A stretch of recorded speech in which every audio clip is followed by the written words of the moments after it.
I walk into the therapy room, the flickering candlelight throwing unsettling shadows across the walls, and my pulse quickens as I see Carlos sitting there so composed, a faint, enigmatic smile playing on his lips, eyes that seem to hold an abyss I can't quite peer into.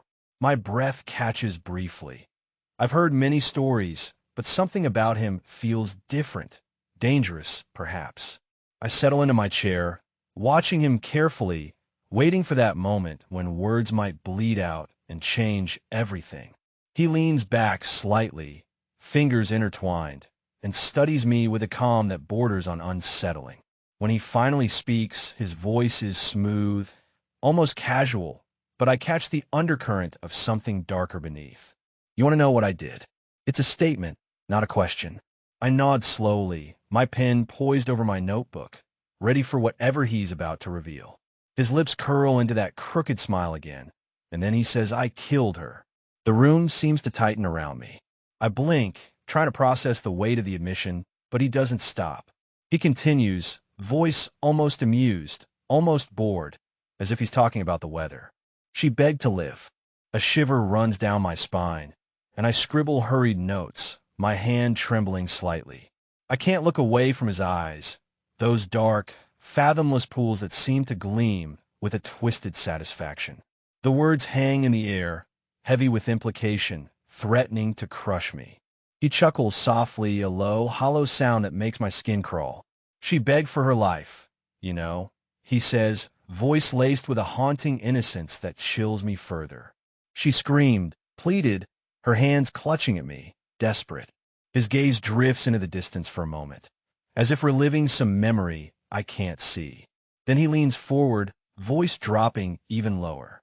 "And I just watched her die." I jot down the words, my mind racing to hold onto some semblance of control. My hand moves instinctively, as if I could capture the darkness spilling from his lips.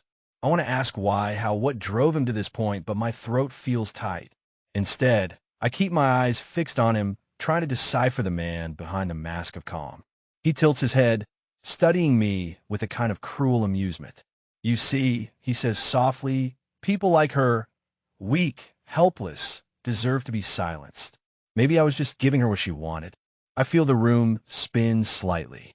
The words echo in my mind, yet I don't write them down. I just stare, trying to hold on to my composure, knowing that whatever comes next will be worse. Inside, a storm brews, fierce and relentless, as I realize I am sitting face to face with something I never expected, something I might not be able to contain. He stands suddenly, stretching as if he's finished a mundane conversation. His smile remains, but I see the darkness lurking behind it. "That's all I wanted to tell you," he says, voice calm but edged with something unspoken. I nod silently, feeling the weight of the revelation settle into my bones. My mind races to process the chaos he's unleashed only through words, and I wonder how much of his darkness is a mask, and how much is real. As he turns to leave, I jot down one last note, the ink blotting slightly as my hand trembles. Asterisk, he is dangerous. I must be careful. Asterisk. I sat in that cold, suffocating silence as he finally broke it with a whisper so faint I almost doubted I'd heard it correctly. His eyes, once inscrutable, now flickered with a dangerous glint, and his lips curled into a crooked, almost sardonic smile. "I killed her," he said, voice low, almost a breath against the quiet. "She begged to live." The words hit me like a punch to the chest. My pen trembled in my hand, the tip pressing against the paper as if I could physically hold back the shock, as if the ink could somehow contain what I was feeling. I didn't look up immediately. Instead, I kept my gaze fixed on the page, pretending to be absorbed in my notes, but inside, my mind was racing, trying to process each syllable, every slow, deliberate word. I could feel the tension in my body tighten, muscles coiling like a spring ready to snap.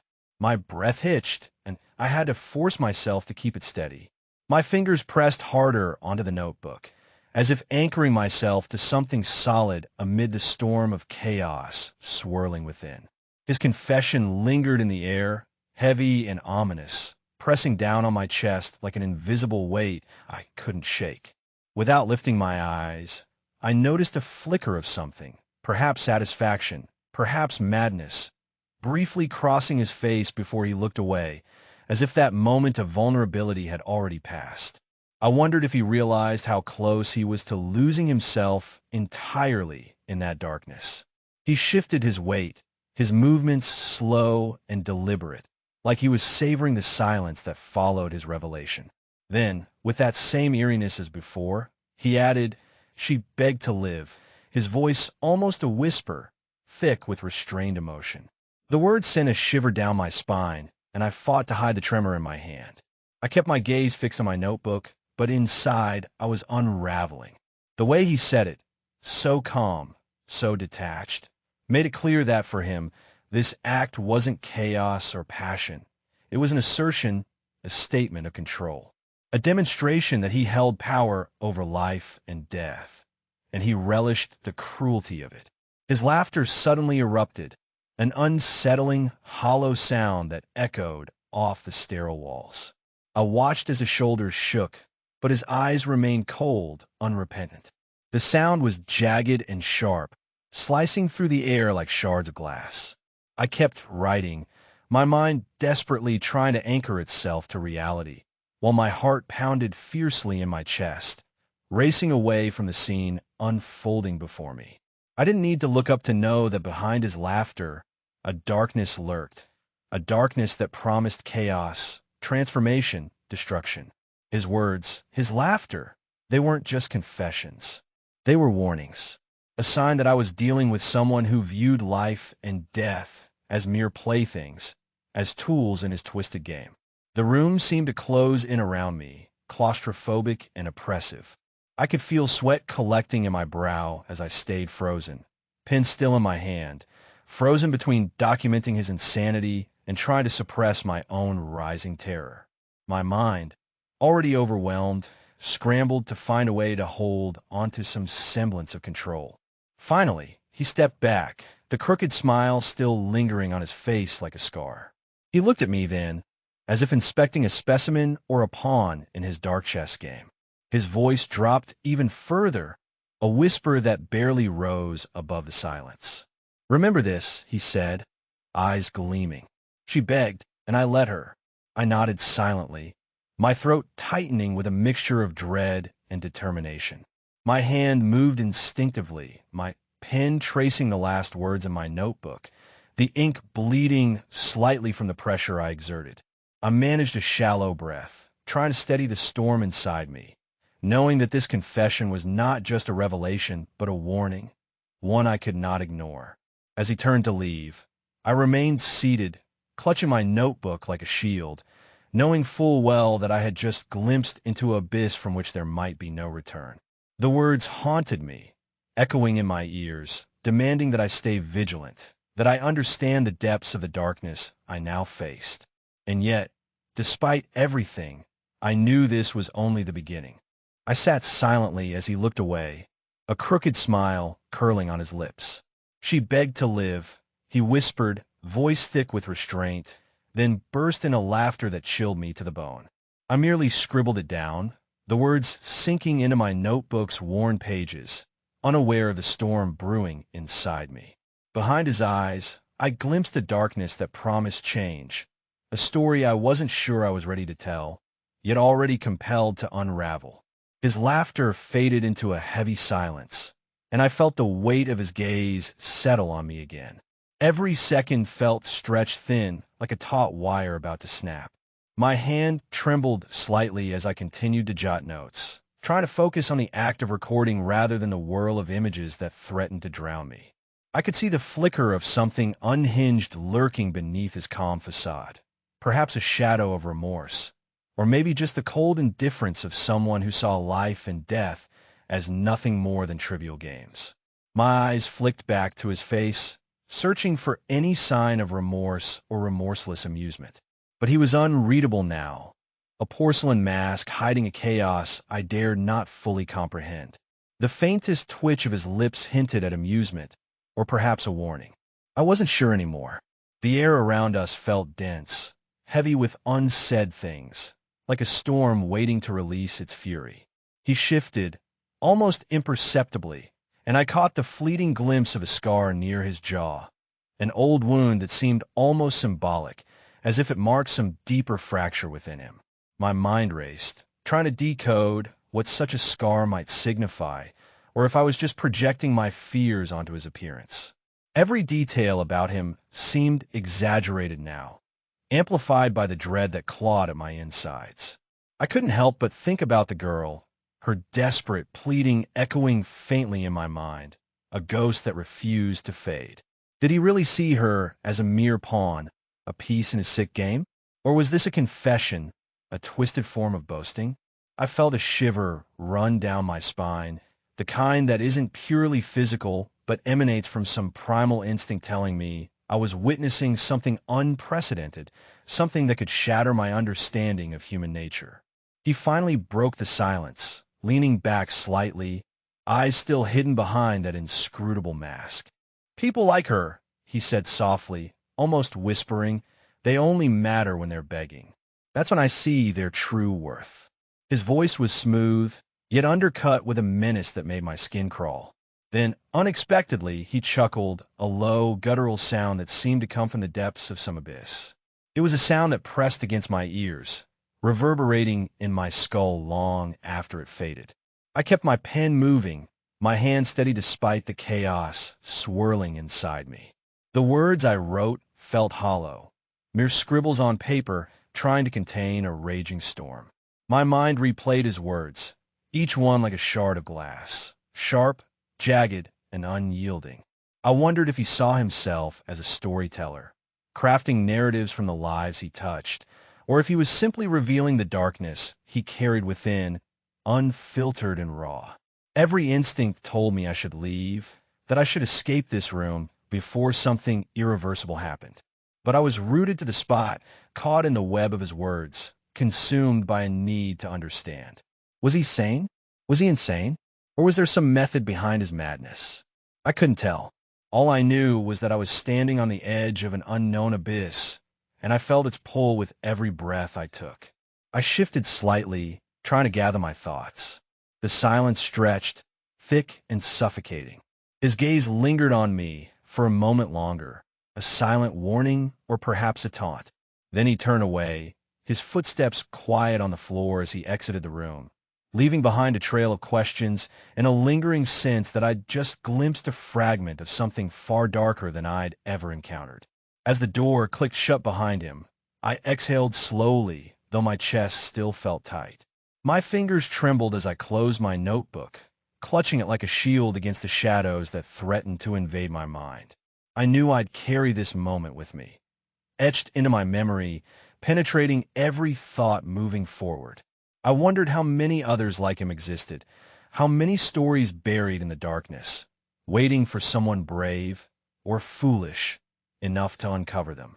In that silence, I realized that this wasn't just a confession or an act of madness.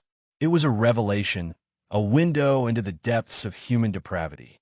And I had to decide how much of it I was willing to confront, how much I could carry without losing myself along the way. Because I understood now, you don't simply observe these things and walk away unchanged. No, they mark you, shape you, and challenge everything you thought you knew about the world. And somehow, I knew this was only the beginning of a deeper descent, one I hadn't yet fully understood, but already felt compelled to explore. He looked at me again, that unsettling smile curling across his face as if he was sharing a secret so forbidden that the very air around him crackled with its weight. The way his lips twitched sent a shiver down my spine, and I could feel my palms growing damp as I clutched my pen, trembling slightly, trying to keep my hand steady. His eyes bored into mine, unblinking, as if challenging me to look away. But I didn't. How could I? Every nerve in my body screamed to understand what lay beneath that smile. He leaned in just a little, the faintest hint of a whisper slipping from his lips. "She begged to live," he said softly, yet the words carried an ominous tone, as if they were a secret treasure he'd guarded for years. When he uttered those words, A sudden wave of cold seeped into my bones, and I felt my heart stop for a split second. I could see it, her desperate pleas, the trembling voice that begged for mercy, the flicker of hope in her eyes that he so casually extinguished. The image haunted me, a visceral imprint that refused to fade. Then, without warning, he erupted into laughter, an unhinged, sharp cackle that seemed to echo through the room and pierce my very core. It was a sound made of madness and triumph, a deranged melody that refused to be ignored. The laughter rattled inside my skull, making every nerve scream in protest. I kept my eyes on him, though 1,000 questions spun wildly in my mind. What was so funny? Did he see her pleas as nothing more than a game? Or was this laugh a release, a way to mask the deeper, darker currents swirling beneath? In that moment, I made myself do what I always do. I wrote. My hand moved swiftly, almost instinctively, capturing the words that spilled from his lips, sinking into the worn pages of my notebook. Words that no one else would ever believe, yet somehow felt so vivid, so raw. I resisted the urge to look away, to show any sign of discomfort. Instead, I forced myself to remain present, to witness the unfiltered truth, no matter how disturbing. As I scribbled, I couldn't shake the gnawing realization that I was witnessing a fragment of a story far more chilling than I had ever anticipated. His laughter echoed in my mind long after it faded, leaving behind an echo of madness I wasn't sure I could ever silence. I felt a strange pull, an unwelcome fascination intertwined with fear that made my stomach churn. Was I fascinated because I was drawn to the darkness, or because I was terrified of what it revealed about human nature? I glanced up briefly, and our eyes met again. His expression was unreadable now, almost contemplative, as if he was waiting for me to understand the depths of what he'd just shared. I knew I should feel repulsed, that my instincts demanded I retreat or confront him with questions, but instead, I found myself captivated. How could someone so calm, so composed in that moment, harbor such horrors? How could he treat her pleas as a mere afterthought, a mere blip in his twisted narrative? My mind raced with questions I dared not voice, fears I dared not face. I wondered how many others like him prowled in the shadows of society, each hiding their own grotesque secrets.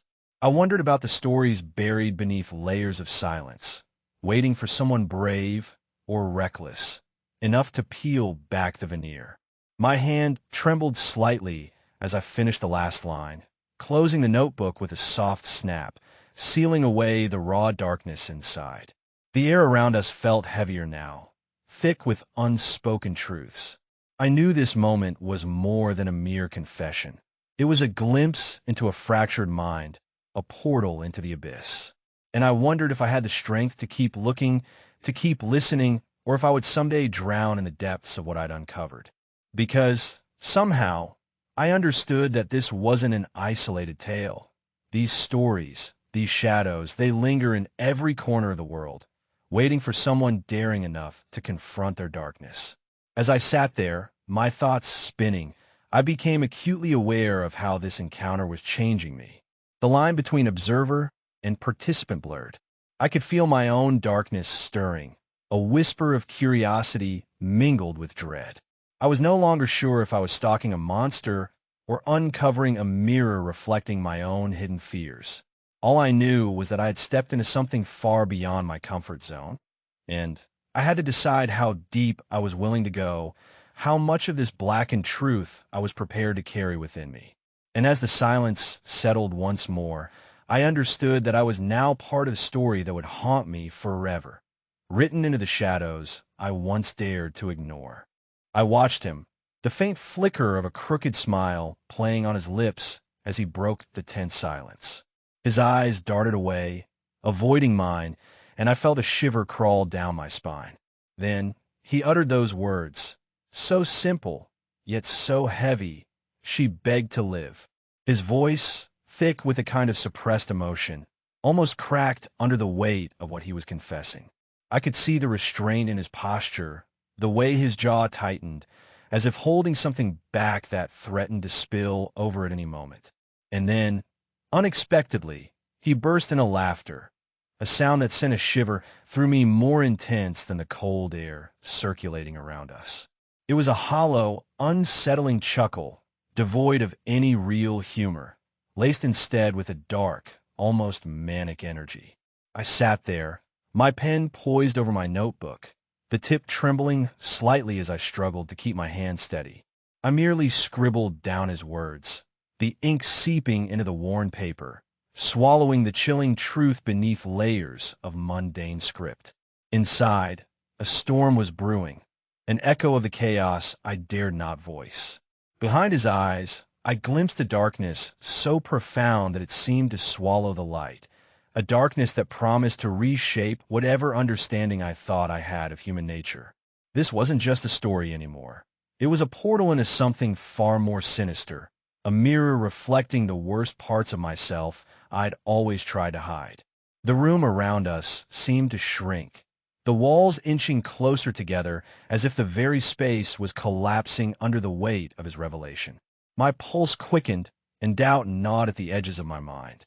Was I witnessing madness, or was I uncovering something truly horrifying?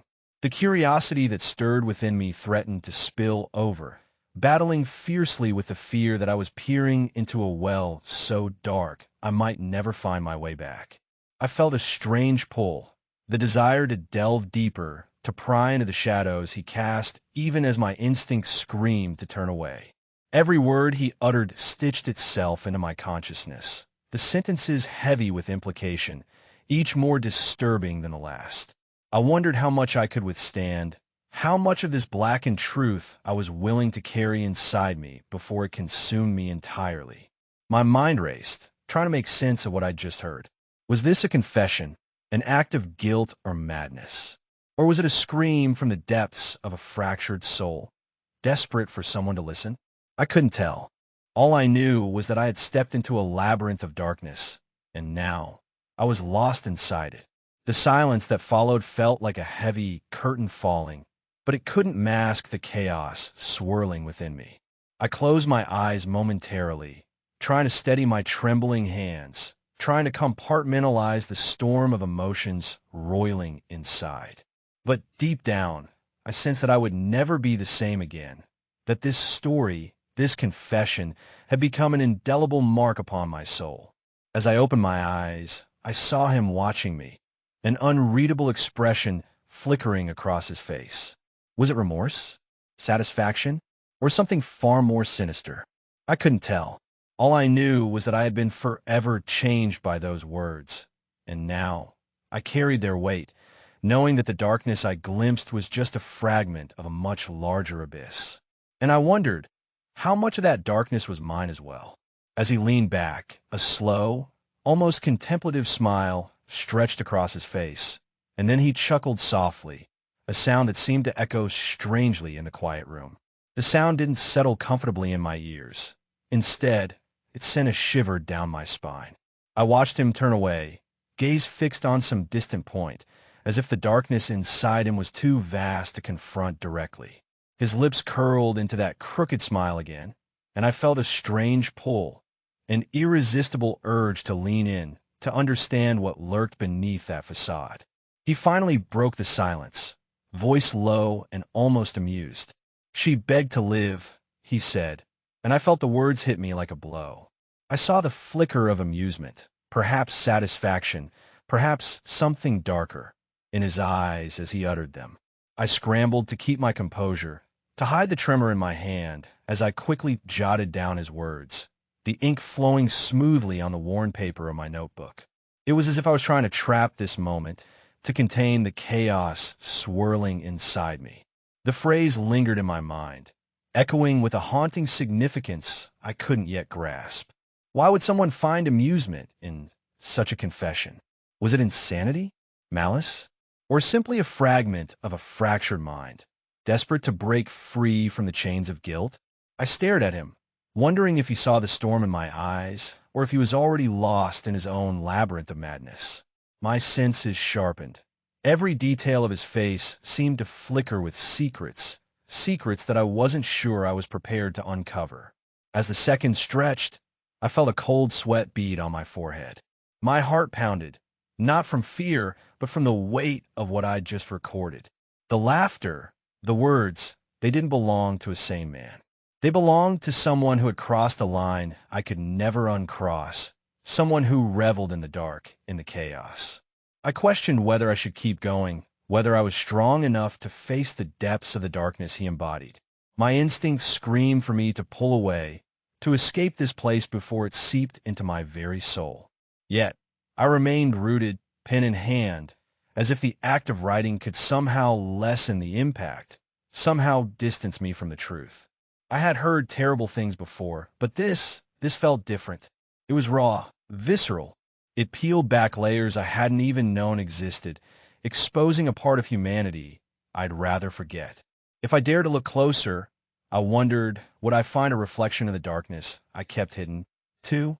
Or was I merely a spectator caught in the crossfire of someone else's nightmare? His eyes flicked back to me, and in that glance, I saw a flicker of acknowledgement, perhaps a challenge, perhaps a warning. I couldn't tell. All I knew was that my pulse quickened. I felt the room grow colder, the air thickening with unspoken fears. The shadows seemed to press against the walls, eager to swallow us whole. I wondered how much of this I could carry, how much of his story I could hold without losing myself. The storm inside me roared louder, and I clutched my notebook tighter. My mind raced to process what I'd just heard. A confession laced with amusement, a testament to a mind teetering on the brink. I questioned whether I was prepared to delve deeper, to confront the abyss that had just been opened. A part of me wanted to run, to escape the suffocating weight of those words. But another part, I admit, felt an almost compulsive pull to understand, to decipher the darkness that seemed to dance just beyond my comprehension. In that moment, I realized I was no longer just an observer. I had become a witness to something profoundly unsettling. The lines between sanity and madness blurred, and I knew, with certainty, that my life had shifted irrevocably. This wasn't just about him, about what he had done or said. It was about me, about the darkness I was willing to face, and whether I could survive it. I sit there, trying to keep my composure, but my mind races uncontrollably. A flicker of doubt gnaws at me. Could this be some elaborate game, a cruel manipulation designed to unsettle me further? Or is what he just said, what he just laughed about, the harsh, unvarnished truth? My chest tightens, and I find myself questioning the very foundation of what I believe, what I've been told. The room feels suffocating, the shadows pressing closer, whispering doubts I dare not voice aloud. He turns his gaze away, and I watch that crooked smile stretch across his face, a mask that doesn't quite reach his eyes. His voice comes out low at first, thick with restraint, almost as if he's savoring the moment. She begged to live. Then, suddenly, he erupts into laughter, a sound that sends a shiver down my spine, echoing in the silent space between us. It's a laugh that doesn't belong to someone amused. It's a guttural, hollow sound, as if he's mocking the very concept of mercy. I clutch my notebook tightly, my fingers digging into the worn cover as if holding onto some semblance of control. The words I hear are jarring, yet I know I must record them, must capture this fragment of his darkness before it slips away or devours me. I write swiftly, the ink staining the paper, knowing that these words will carry weight, will bear witness to something profoundly disturbing. Behind his eyes, I catch a fleeting glimpse, a flicker of something darker, something that promises upheaval. It's as if within him resides a story so twisted, so unsettling, that to unravel it might shatter the fragile boundary I've established between myself and this abyss. I wonder how much of his truth I can accept, and more, how much of it I am willing to carry within me. My heart pounds fiercely, fighting the rising tide of dread. I try to steady my breathing, to maintain the facade of calm, but inside, chaos reigns. I ask myself, what does it mean, this confession? Is it a cry for help, a taunt, or a deliberate revelation meant to unsettle me? I'm acutely aware that I am teetering on the edge of something far beyond my understanding, something that threatens to redefine the boundaries of my reality. In that moment, I realize that I am no longer simply an observer, an impartial recorder of facts. I have become a witness, an active participant in the unraveling of a mind that dances on the precipice of madness. The line between sanity and insanity blurs with each passing second, and I feel the weight of it pressing down, heavy and unrelenting. Despite my efforts to stay composed, my thoughts spiral into chaos. Every word he uttered, every laugh, every dark whisper resonates within me, stirring a storm I cannot quell. I am painfully aware that the confessional I am documenting might be the key to understanding a darkness I have only glimpsed in nightmares. Yet I fear it may also be the key to my own undoing. I stare at the scribbled words, the ink smudged slightly from my trembling hand, and wonder what truths lie beneath this veneer of madness. Will I confront them, or will I turn away, retreating into the safety of the known? Part of me wants to run, to escape this place and forget what I've heard. But another part, the part that always seeks the truth, no matter how unsettling, pushes me onward, compelled to unravel the story that has now become a part of me. The silence stretches thick and oppressive as I wrestle with my own fears. My mind keeps replaying his words, each repetition sinking deeper into my consciousness. I know that whatever I do next, I cannot undo what has been revealed. The darkness he embodies is now intertwined with my own, and I must decide whether to face it head-on or to flee from its shadows. I close my eyes briefly, gathering my scattered thoughts, trying to find my footing amidst the chaos. The confessional is just beginning, but I know in my gut that I am on the cusp of something irreversible. And as I open my eyes again, I recognize the truth. This story, this darkness is no longer just his. It's become a part of my story, too. I sat silently as he looked away, a crooked smile curling on his lips. His eyes shimmered with an unsettling brilliance, as if he carried within them a secret that refused to stay hidden. I could feel the weight of his gaze, expectant, as if daring me to respond, to react. Yet I kept my expression neutral, my pen poised over the page.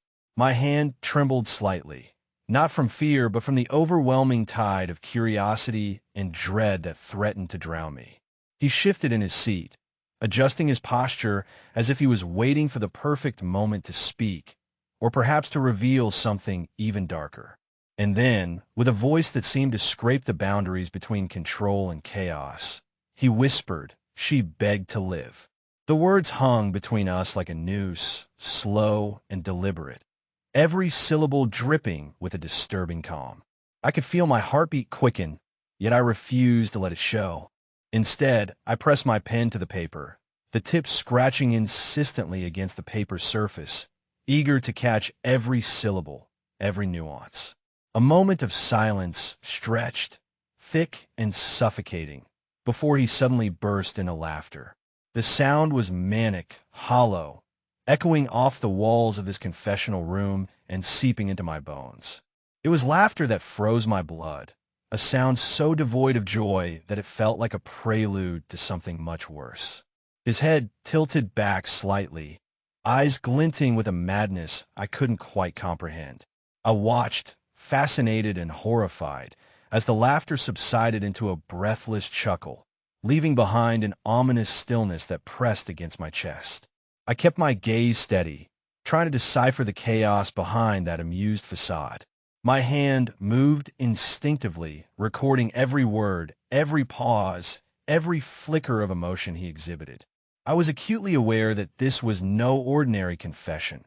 It was a window into a mind unhinged, a story that defied logic yet demanded to be documented.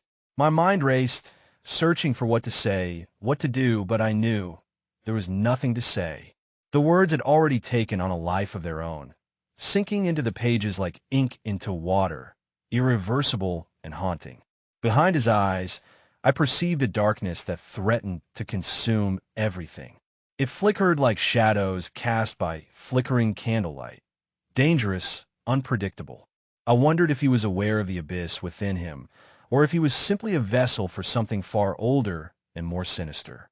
The laughter, the gaze, the words, they all formed a tapestry of chaos that I struggled to comprehend, let alone contain within my notes. I felt a strange pull, a compulsion to understand, to untangle this web of madness he wove with such ease. My fingers clenched the pen tighter, almost trembling with the need to decipher the meaning behind his chilling declaration. When he finally fell silent, I hesitated, unsure if I should speak or if I should remain silent, letting the raw darkness linger unchallenged. Yet I knew I couldn't turn away, not now, not when I'd already glimpsed the depths of his depravity. I looked down at my notebook, the pages filled with his words, yet I knew the story was far from complete. The darkness he embodied had already begun to seep into my own consciousness, whispering secrets I wasn't prepared to hear. I wondered what other truths lurked in that silence, waiting to reveal themselves. I wondered if I was brave or foolish enough to continue. The confessional had become a battleground, and I was caught in the crossfire, unable to retreat. And as I sat there, staring at the words I'd just written, I felt a shiver pass through me, an ominous premonition that this was only the beginning. That beneath the surface of his laughter, his words, and his eyes, lay something far more terrifying than I could have imagined. I clenched my jaw and steeled myself, knowing that once I unlocked the full story, there would be no turning back. This darkness, once uncovered, would forever alter the landscape of my mind, and I had no idea if I was ready to face it. The room fell into a heavy silence that seemed to stretch beyond the limits of sound itself. His gaze flicked away from mine, eyes darting to some distant point I couldn't see. A slow smile crept across his face, a twisted, knowing expression that sent a shiver crawling down my spine. I felt my body stiffen, my muscles tightening instinctively as if trying to brace against an unseen force. It was as if he had just handed me a dagger, and I was afraid to look at it directly, yet I knew I couldn't look away. He tilted his head slightly, a faint curve at the corners of his mouth suggesting satisfaction, or perhaps mockery. Then, with an unsettling ease, he broke into laughter, a sound that resonated with a hollow, echoing quality. It didn't sound human anymore. It sounded like the croaking of some long-dead creature, clawing its way painfully into the present. I watched, unmoving, as his shoulders shook, the cruel amusement bubbling out like poison from a wound I couldn't see. I kept my pen steady over the notebook, though my hand trembled subtly. The words I'd already recorded danced tauntingly in my mind, silent witnesses to the chaos unfolding in front of me. I wondered if he knew the effect his laughter had, if he understood the tremor it stirred within me. I questioned how much of what he revealed was his own truth, and how much was the twisted illusion he wanted me to believe. His smile widened, and something flickered behind his eyes, an unspoken challenge, perhaps, or a cruel game I was too naive to understand fully. In that moment, I realized I was no longer merely a spectator. I had become part of his story, woven into the dark fabric of his mind. Every word, every gesture was a piece of a puzzle I didn't even know I was assembling. The silence returned, dense and oppressive, pressing down like a weight on my chest. I could feel my breath shallow, my heart pounding a silent drum in my ears. My instinct screamed at me to leave, to run even, but my body remained frozen, caught in the web of his madness. The air around us seemed to thicken, charged with an invisible electricity that made my skin prickle with anticipation. Then he looked directly at me again, eyes glittering with a sinister gleam.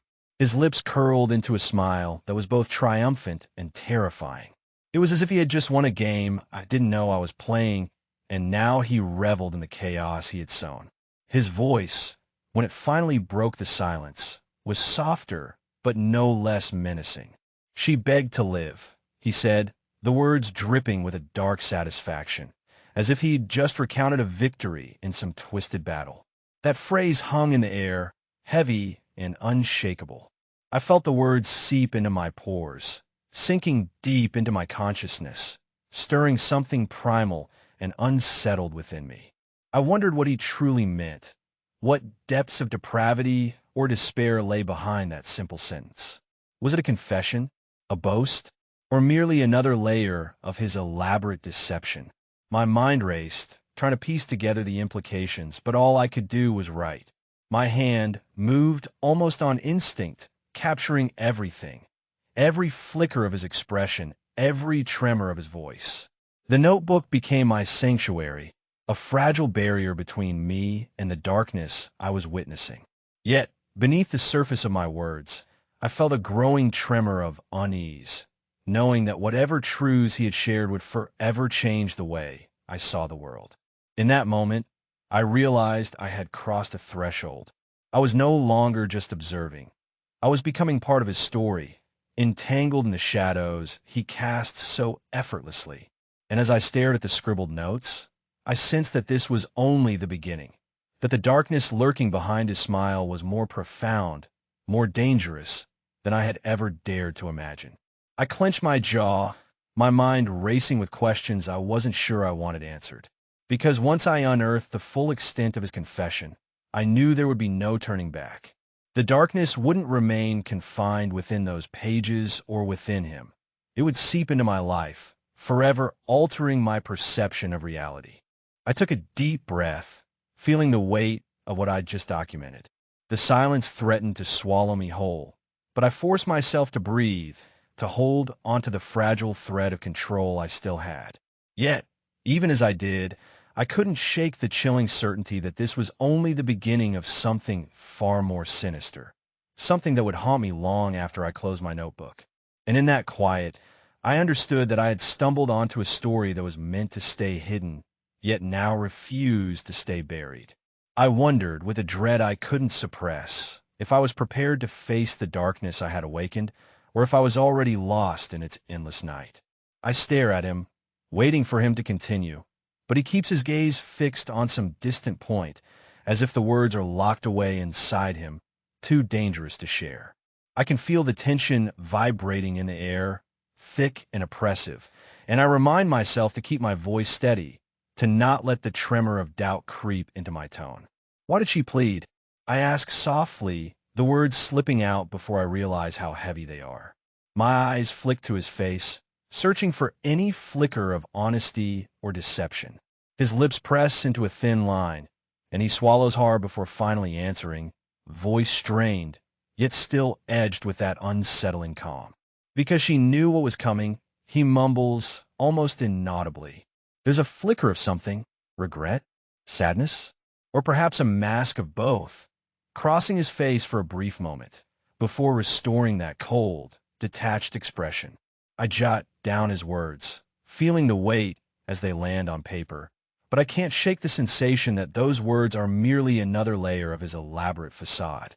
I deliberate whether to probe further, but the silence grows heavy, pressing against my chest. I want to believe it's all a lie, a cruel story spun to deceive me. Yet every fiber of my being whispers otherwise. This isn't some fabricated tale. It's a fragment of shattered reality he's laying out for me, piece by piece. I grip my pen tighter, trying to suppress the flutter of unease that threatens to unravel my composure. Did she struggle?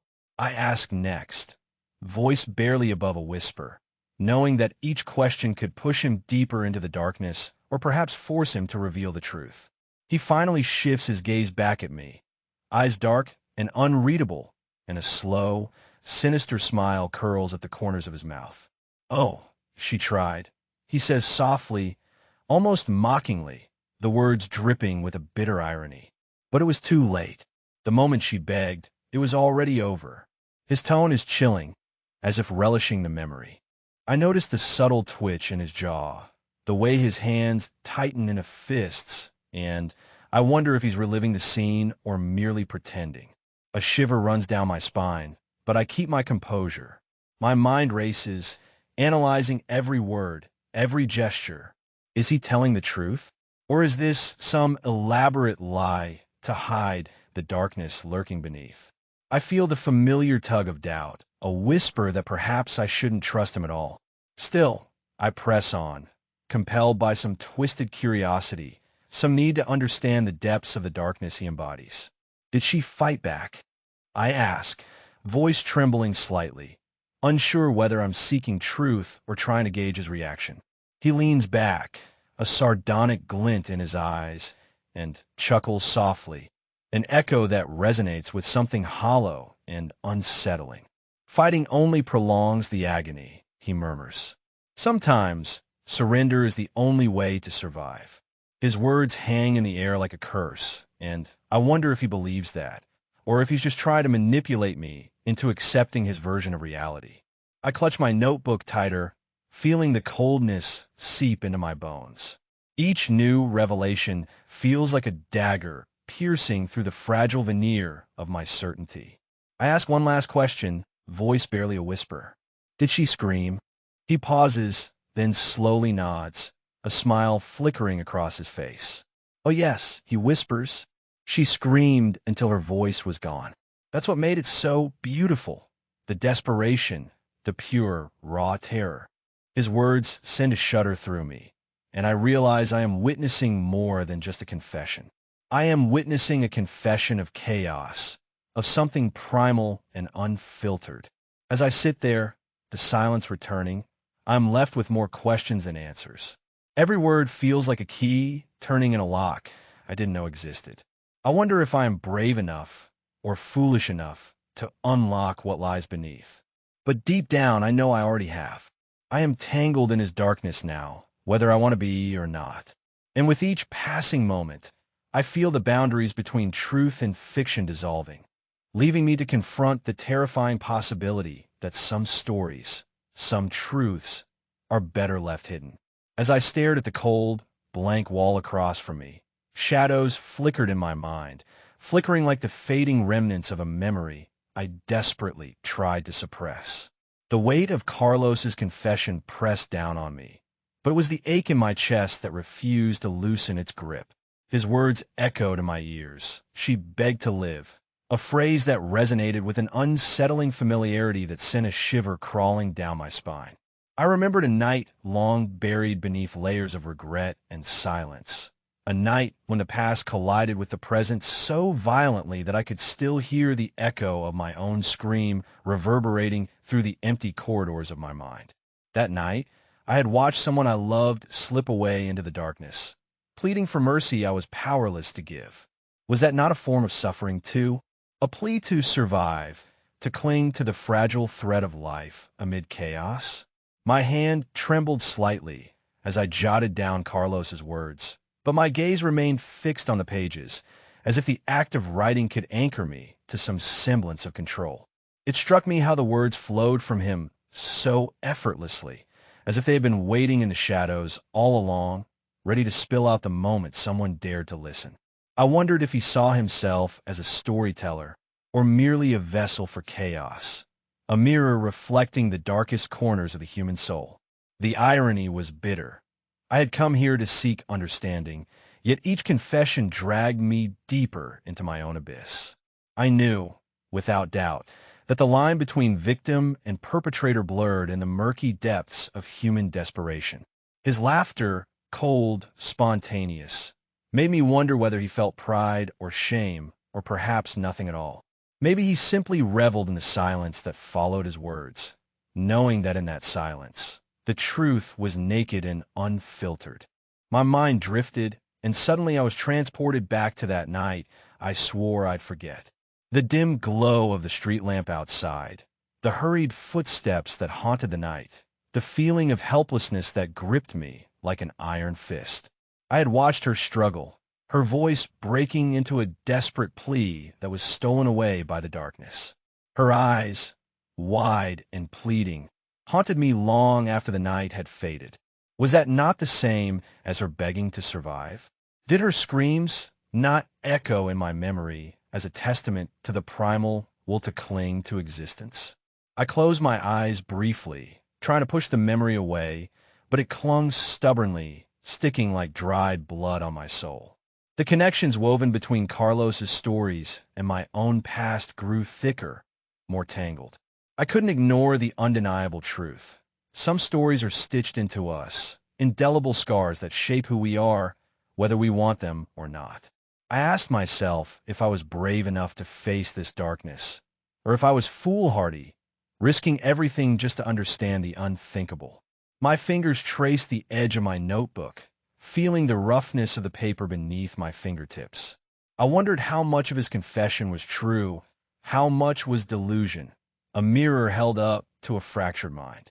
Still, the words stirred something inside me, a compulsive need to unravel the truth, no matter how ugly or uncomfortable it might be. I knew I was already too deep, entangled in his darkness, whether I admitted it or not. A sudden gust of wind rattled the window, and for a moment I thought I saw a flicker of movement, a shadow slipping past the glass. But I told myself it was just my imagination. Yet, a whisper of unease settled in, whispering that some secrets, once uncovered, could never be hidden again. That the stories we bury, the truths we hide, have a way of clawing their way back to the surface, no matter how tightly we try to suppress them. I took a deep breath, feeling the cold air fill my lungs, and fought the urge to shiver. This was what I came for, this uncharted territory of human darkness. I knew that beneath the veneer of civility lies a chaos so raw, so primal, that it defies understanding. And yet, I also knew I was powerless to turn away. Each word Carlos uttered became a thread, pulling me farther into the labyrinth of his mind, and ultimately, into my own unresolved past. The memories swirl around me, silent, relentless, and I realize that my own scars are not as distant as I thought.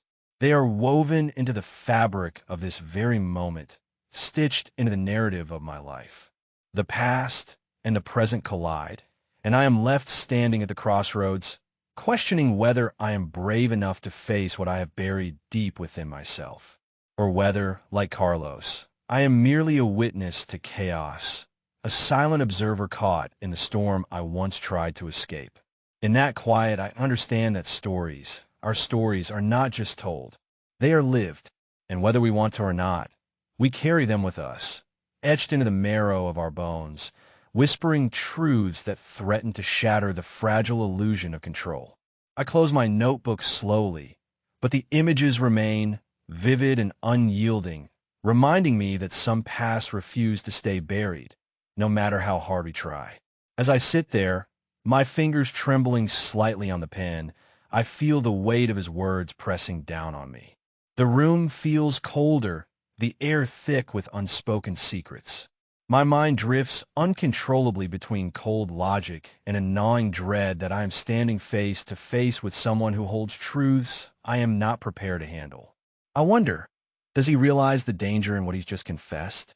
Or perhaps he revels in it, basking in the chaos he's unleashed. His gaze drifts away, avoiding mine, but the crooked smile remains a silent taunt. I watch him, feeling the subtle shift beneath his veneer, a flicker of something darker, a glimmer that suggests he knows more than he lets on. The words, "she begged to live," hang heavily in the air, sinking into the pages of my notebook as if staining them with something way beyond ink. I jot down the phrase, but the act feels distant, almost robotic, as if I am merely a scribe of some ominous story I don't fully understand. My mind races, trying to decipher the implications, but my thoughts are interrupted by the sensation of unseen claws scraping at my psyche. What did she do to deserve such a fate? Was her begging genuine or a desperate act to stave off her end? Every possibility spirals into darker corridors I dare not explore. I see flashes of her, her voice pleading, her eyes wide with terror, and I feel a surge of anger, confusion, and helplessness all at once. I remember the first time I encountered this type of darkness, a small, almost insignificant incident that grew into a seed of something far more sinister. I had told myself I could contain it, understand it, control it. But now, standing here, facing this confession, I realize how fragile that illusion was. The lines between good and evil blur, and I wonder if I ever truly knew which side I was on. My hand tightens around the pen as my pulse quickens. I want to ask him questions: what happened next, how he felt, what drove him to such depths, but words feel inadequate. Instead, I keep writing, capturing his voice, the cadence of his laughter that cuts through the heavy silence like a blade. Every sentence I scribble is a step deeper into the labyrinth I am trying desperately not to get lost in. I ponder whether he sees the cracks in my facade, the flicker of doubt that flashes across my eyes, and whether he finds amusement in it. If I could, I would ask him why he told me this now. Was it confession, a cry for help, or merely a way to twist the knife further into this fragile web of my own concealment? The room seems to close in on me, the shadows cast by the dying light transforming his face into a mask of secrets. I wonder if he imagines what I am really thinking, that beneath my composed exterior, a storm is brewing, threatening to expose everything I have fought so hard to hide. My past is a tangled mess of guilt and regret, and each revelation from him feels like a blow, reminding me of my own darkness. I clutch the notebook tightly, feeling its worn edges bite into my palm. The words, so cold, so raw, are not just ink on paper. They're a mirror reflecting my own hidden fears. I am terrified that acknowledging his story might awaken something in me that I am better off suppressing. But I also know that silence isn't an option anymore. Silence would be complicity, a betrayal of the truths that demand to be confronted. As I lean back slightly, the room spinning in a slow, silent circle, I realize that this moment is a crossroads. The stories we bury, the truths we hide, they're like ghosts haunting the corridors of our minds. Sometimes I think they demand to be heard, to be exorcised, and I have no choice but to listen, to record, to face whatever monsters lurk behind the words. My heart pounds as I silently vow to myself that I will not turn away. Not yet. Because in this darkness, in these confessions, lies the only path to understanding. Or perhaps the path to ruin. I don't know which yet. All I know is that I am no longer just an observer. I am a participant now, caught in the web of stories I thought I could control, but which are pulling me deeper into the uncharted depths of the human soul and my own. I watch him settle into his chair once again, his eyes fixed somewhere beyond me, as if he's peering into a memory I'll never fully grasp. His voice, when it comes, is calm, almost too calm, and that unsettling serenity makes my skin crawl. I sense the weight of something beneath his words, a darkness that cloaks his every syllable, lurking just out of sight but impossible to ignore. He begins, I've always believed that the truth is like a shadow, following you, no matter how fast you run from it. His tone is measured, almost contemplative, but there's a flicker of something darker behind his eyes. I jot down his words, feeling the familiar chill that accompanies each revelation, as if I'm collecting fragments of a shattered mirror. He pauses, clears his throat, and then, with a calculated ease that strikes me as deliberately unsettling, he adds, "She begged to live." The phrase hangs in the air, heavy with unspoken pain and desperation. I watch as a slow, ironic smile creeps across his face, his eyes glinting with a mixture of amusement and menace. I don't ask for more. I already know that pressing him further might unravel something I'm not equipped to handle. His laughter erupts suddenly, loud, hollow, and devoid of warmth, filling the room with an echo that reverberates deep within my chest. It's a sound that chills the marrow of my bones, a cold mirror to the darkness I feel swirling inside me. I scribble faster, instinct kicking in, desperate to keep pace with the storm I sense brewing in his mind. My hand trembles slightly, betraying my effort to stay composed, but I refuse to show weakness. As he laughs, I glimpse into his eyes, a fractured mirror reflecting a chaos I instinctively know I shouldn't try to tame. There's a story hiding behind that laughter, a story that calls to me with a siren song I fear might drown me. I catch myself leaning forward, eager yet terrified, craving that hidden truth even as I want to run from it. I feel like a moth drawn to a deadly flame, knowing well that with each word I record, I am inching closer to the abyss. In that moment, I wonder about the girl who begged to live. Was she pleading with her last ounce of hope? Or was she screaming for salvation in a voice only he could hear?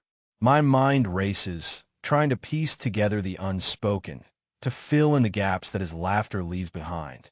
I know that beneath his calm lies a story darker than I can fathom, a story I might someday be forced to confront. Every word he utters feels like a key turning in a lock, one that might open a door to the past I've tried so desperately to forget. Yet, part of me yearns to understand, to peel back the layers and see what lies beneath the surface.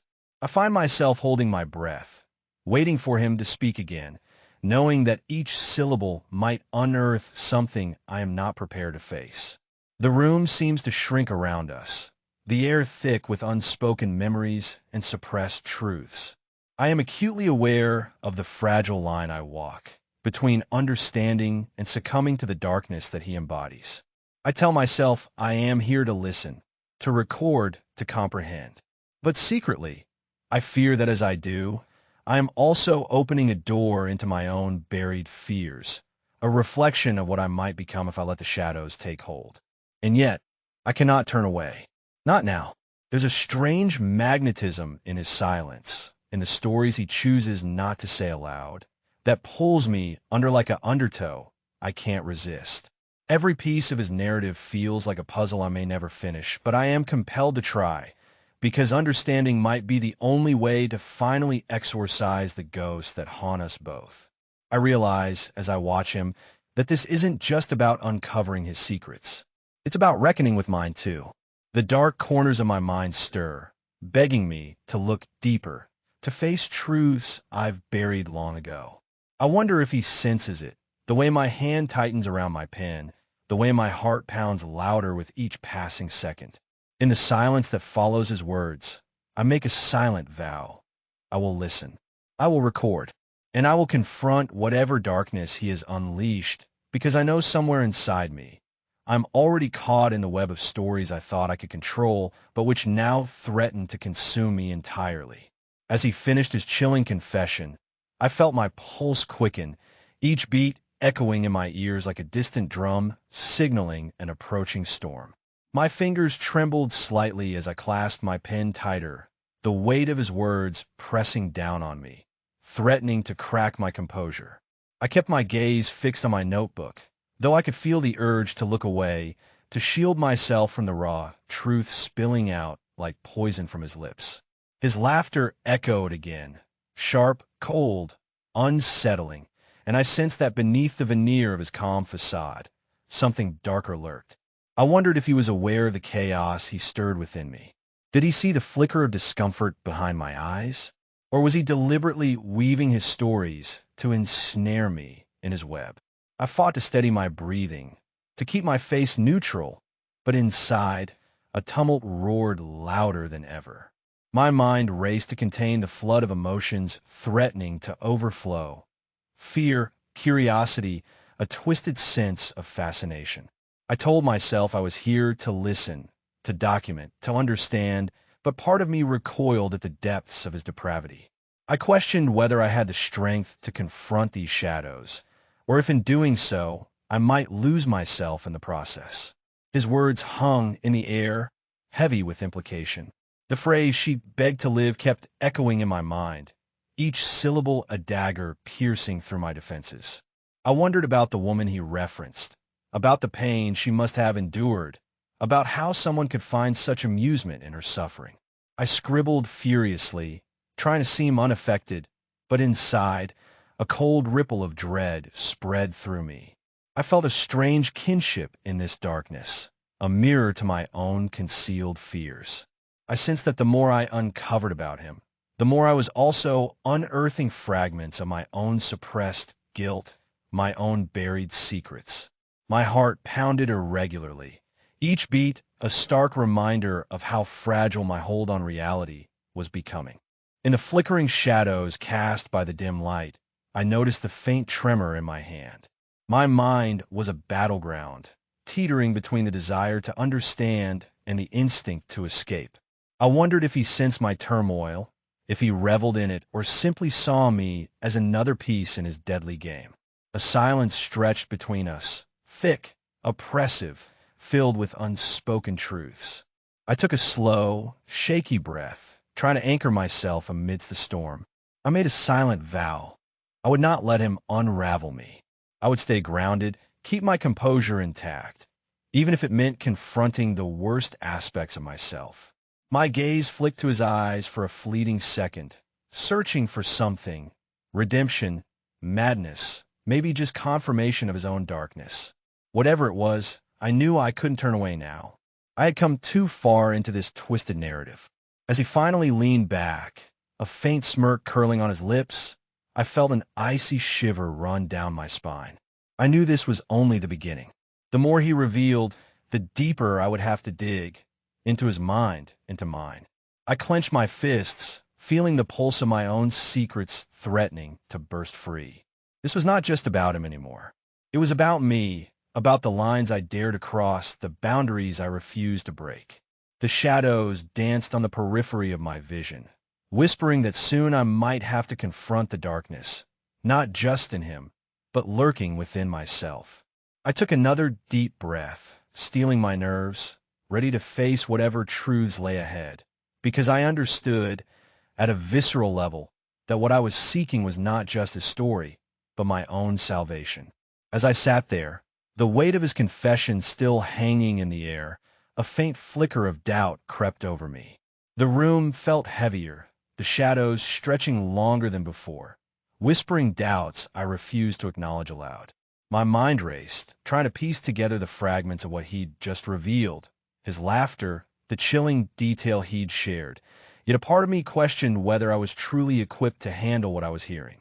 Was I merely pretending to remain composed, or was my instinct trying to warn me of dangers I couldn't yet see? I shifted in my seat, the notebook still open on my lap, pages filled with my hurried, trembling notes.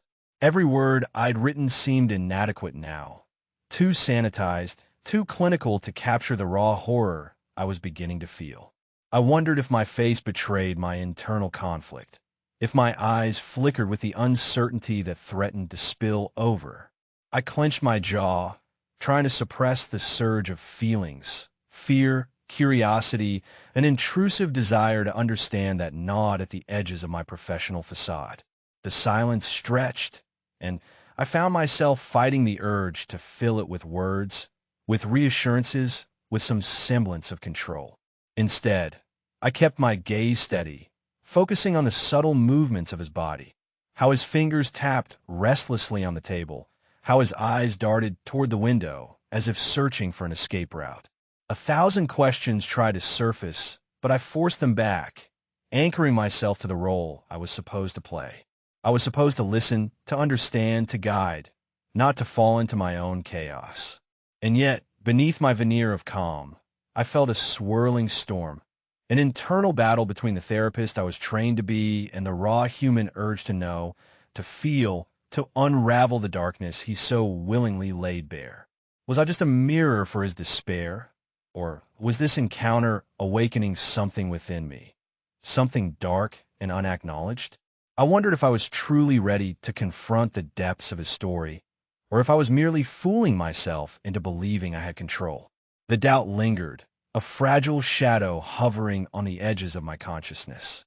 It whispered that I was playing with fire, that my curiosity could lead me into a labyrinth from which I might never emerge.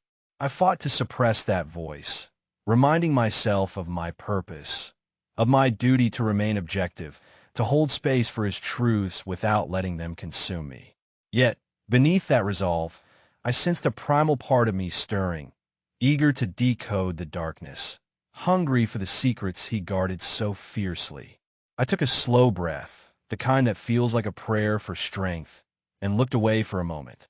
My mind scrambled for meaning, for a thread to grasp onto amid the chaos. Was this doubt merely a manifestation of my fear, or was it a sign that I was venturing into territories I had never dared explore before? I knew, at some primal level, that this encounter was more than just about him. It was about me, too, about the lines I crossed, and the ones I was still afraid to face. The shadows outside the window seemed to lengthen further, mirroring the darkness I sensed lurking within myself. My fingers curled around the pen with more force than necessary, trembling as I pressed it against the paper. I kept my gaze fixed on his face, searching for the faintest hint of regret or remorse. But all I saw was a mask of calm, a calm that I feared was just as deceptive as my own. In that quiet moment, I felt the first stirrings of something dangerous. Curiosity mixed with dread, a desire to delve deeper into the abyss he had opened before me.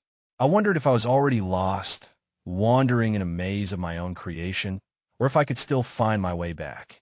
My responsibility as a therapist pressed heavily on my shoulders, yet I knew that the only way forward was to lean into the uncertainty, to accept that some truths are too dark to be fully understood, that some shadows will linger forever in the corners of our minds. Still, a part of me yearned to know, to fully grasp what he refused to say aloud. And so, I sat there listening to the silence, feeling the faint pulse of my own fear echoing inside. I was aware of a subtle shift, perhaps a crack in my professional armor, or merely the beginning of my own confrontation with the darkness. Either way, I knew I had to stay present, to hold the line, even if the storm threatened to engulf me entirely. Because I understood, with an unshakable certainty, that what I was truly seeking was not just his truth, but my own salvation. Hidden somewhere in the shadows, I dared to confront.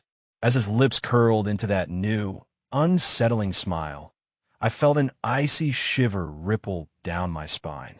His eyes seemed to deepen, shadows pooling within them like ink spilled across glass. There was a weight to his gaze now, more profound, more ominous, and I sensed that he was peering into something far darker than before. My pen hovered over the paper, yet I hesitated. A part of me wanted to ask him what he saw behind those eyes, what secrets he was guarding so fiercely. But I knew better than to break the fragile silence. He leaned back slightly, stretching his arms as if settling into a long, comfortable darkness. Then, almost casually, he said, "She begged to live." The words hung in the air, heavy, distorted by a smile that didn't quite reach his eyes. I watched as the corners of his mouth lifted, twisting into a laugh that sounded hollow, like the echo of a scream trapped inside a dying room. His laughter was contagious in a terrifying way, a sound that clawed at my composure, making me question the boundaries of my own sanity. I pressed my pen more firmly against the paper, the scratch of the nib against the page the only sound in the room. I didn't want to show any reaction, no tremor in my hand, no widening of my eyes. Yet inside, my mind raced. What was it about that laughter? Was it relief? Satisfaction? Or perhaps a reflection of the hunger that lurked beneath his seemingly calm exterior? Every word he uttered seemed to dredge up a flood of images, each darker than the last, threatening to drown me in their depths. He paused, the silence stretching tight between us, then leaned forward slightly, the smile fading into something more akin to a smirk, more sinister now. "She begged to live," he repeated, voice lower, almost a whisper. I felt a sudden chill, as if a cold wind had slipped through the cracks of my defenses. My mind flashed to the stories I'd heard, the confessions I'd processed, and I wondered how many truths I'd yet to uncover, truths that could shatter everything I believed about right and wrong. In that moment, I realized that my perception of this man, of his darkness, was shifting. What I thought I understood was only the surface, an illusion masking a deeper, more complex maze.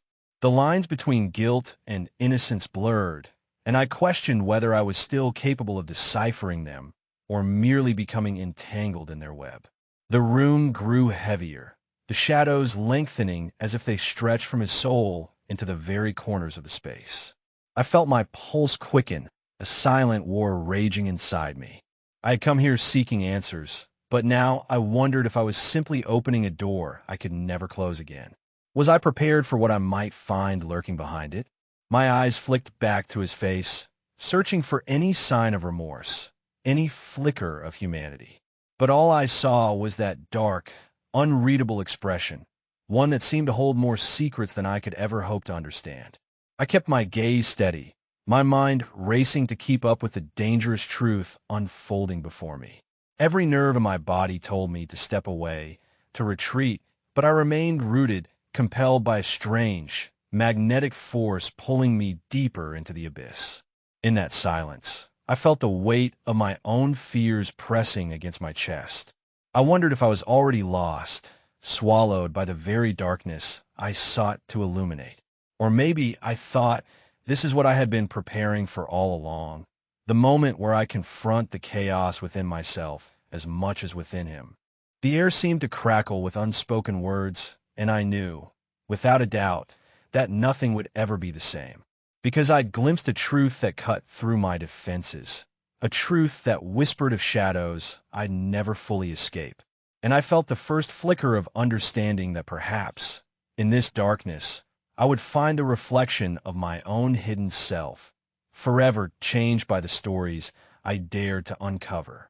I watched his face twist with amusement as he leaned back slightly, a glint of something unsettling flickering in his eyes. His lips curled into a crooked smile that felt more like a threat than a gesture of amusement. "She begged to live," he muttered softly, almost to himself, the words hanging in the stale air between us. Then, without warning, he erupted into laughter, an echoing, hollow sound that seemed to vibrate through my bones, sending a shiver down my spine. I didn't flinch. My hand moved instinctively, grasping my pen, the tip pressing hard against the battered cover of my notebook. I kept my gaze fixed on him, though my mind was racing, trying to decipher what that laughter concealed. Was it mockery? Madness? Or a desperate attempt to mask something far darker? I knew I shouldn't be surprised. Not really. I had seen glimpses before, flickers of chaos lurking beneath the surface. But each revelation felt like a punch to my gut, threatening to unbalance my composure. As I scribbled his words with a frantic urgency, I found myself wondering what he truly meant. Did she scream for mercy, clutching at her last shred of hope, only to be met with that cruel, amused smile?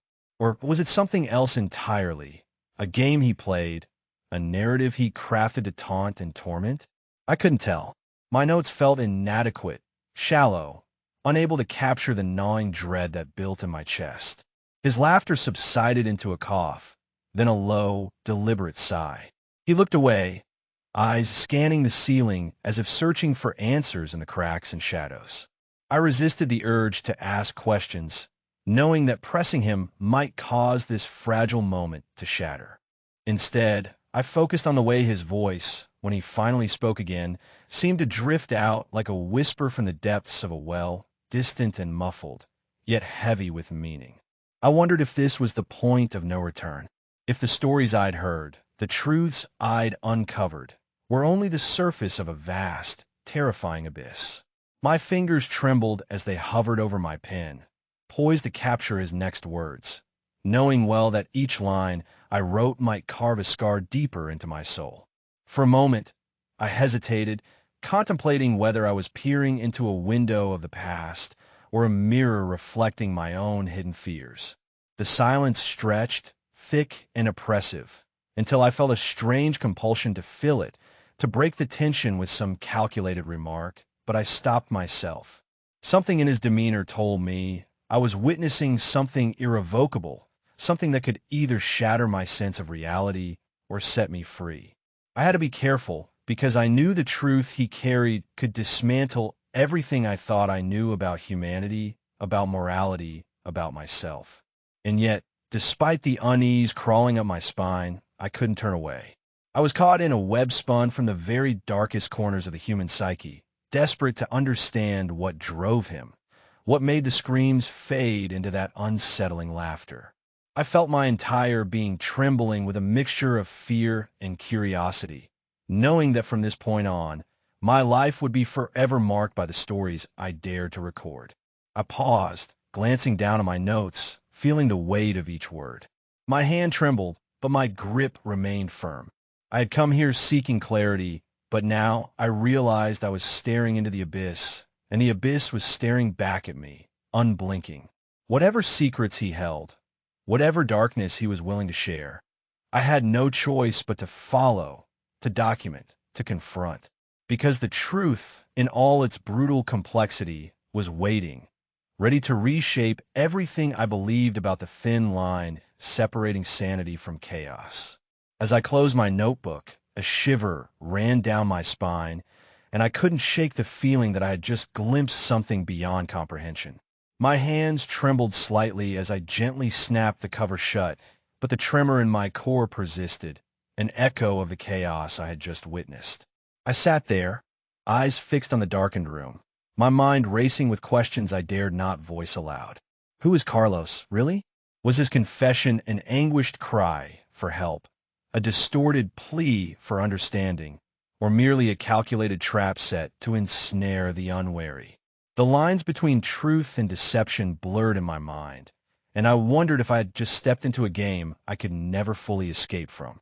The air around me felt heavy, thick with unspoken secrets. I could still hear the faint echo of his laughter, a sound that seemed to reverberate inside my skull, refusing to fade. It was as if his voice had seeped into the walls, whispering dark promises I was too afraid to decipher. I rubbed my temples and tried to ground myself, but the image of his crooked smile haunted my thoughts. Was it a mask hiding raw pain, or a sinister indication of something far more dangerous? I knew, deep down, that I had uncovered just a fragment of his story, a single note in a symphony of darkness that played beneath the surface. My mind kept circling back to his words. She begged to live. Those words hung in the air like a curse, a testament to the depths of human despair, or perhaps to the depths of human depravity. I wondered how much of what he told me was rooted in truth, and how much was a distortion fed by his fractured psyche. Was he a victim, a perpetrator, or a mirror reflecting some twisted version of reality? Every fiber of my being told me to walk away, to erase this encounter, but I knew I couldn't. The story was already written in the ink of his confession, and I was the only one who could record it. As I sat there, the room seemed to close in around me, shadows stretching like claws. I felt the weight of my obligation pressing down, an invisible force demanding that I bear witness, that I document what I had seen and heard. I knew that once I left this place, I wouldn't be able to forget. The image of Carlos's face, the way his eyes flickered with a mixture of pain and menace, would linger in my mind, haunting my every step. I reached out instinctively, my fingers trembling as I grasped the pen that had become an extension of my own trembling soul. The words poured out faster than I could control them, a torrent of thoughts and sensations, desperate to make some sense of what I had just encountered. I tried to decipher the meaning behind his laughter, the tremor in his voice, the darkness in his gaze.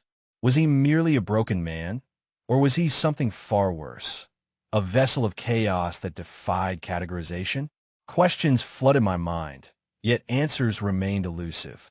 I wondered if I had truly seen the face of human fragility, or something darker, something that lurks beneath the surface of our civility, waiting for its moment to surface. I questioned whether his confession was a cry of pain or a carefully crafted trap, designed to ensnare those foolish enough to listen.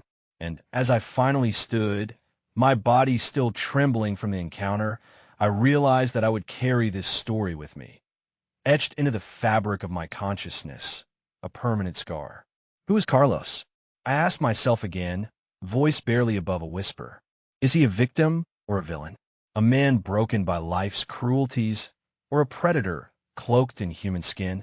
The truth, I sensed, was far more complex than I had anticipated. It was tangled in the shadows of his mind, waiting for someone brave or foolish enough to unravel it. I took one last look around the dim room, feeling the weight of the secrets it held. The unanswered question lingered. How much of his story was a cry of pain, and how much was a deadly trap? I knew I had gathered just a fragment, but I understood now that some stories refuse to be fully told. They threaten to consume the storyteller, to turn the very act of recording into a confrontation with the abyss. As I stepped outside into the cold night, my mind refused to quiet. The image of his crooked smile, and the chilling laughter echoed in my ears. I knew that the answers I sought might never come, and perhaps that was for the best. Some darkness, I realized, is better left unexplored. Yet, a part of me couldn't help but feel compelled to look deeper, to confront the shadows that lurk beneath the surface of human existence. Because in that darkness, I understood, lies the truth about ourselves, about what we hide, what we deny, and what we are capable of when pushed to the breaking point.